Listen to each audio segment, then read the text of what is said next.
বন্ধুরা, আজকের এই গল্পটি দারুণ একটা সুন্দর গল্প।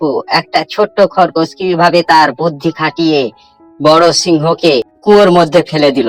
একবার এক গভীর জঙ্গলে বাস করত এক অহংকারী আর ভয়ঙ্কর সিংহ। সে রোজ একটা করে প্রাণী খেয়ে ফেলতো। পুরো জঙ্গলে তার দাপট, সবাই তার ভয়ে কাঁপতো।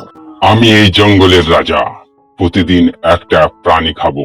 যদি কেউ না আসে তাহলে পুরো জঙ্গল ধ্বংস করে ফেলবো। সব প্রাণী খুব ভয় পেয়ে গেল। তারা ভাবলো, এভাবে তো সবাই শেষ হয়ে যাবে।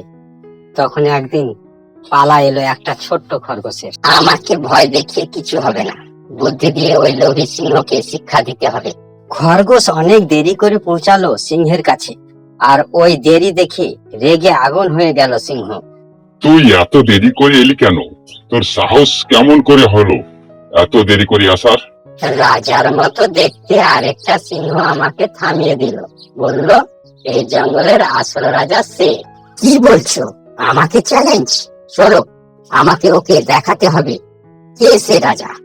খরগোশ সিংহকে নিয়ে গেল একটা কুয়োর কাছে, বলল সেই সিংহ কুয়োর ভেতরে আছে।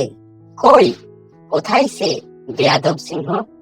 সিংহ কুয়োর মধ্যে তাকিয়ে দেখে নিজের প্রতিচ্ছবি।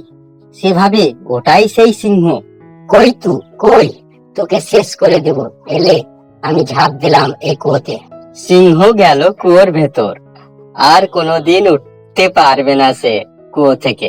সব প্রাণী বাঁচলাম বাঁচলাম, বুদ্ধিমান খরগোশ আমাদের বাঁচালো।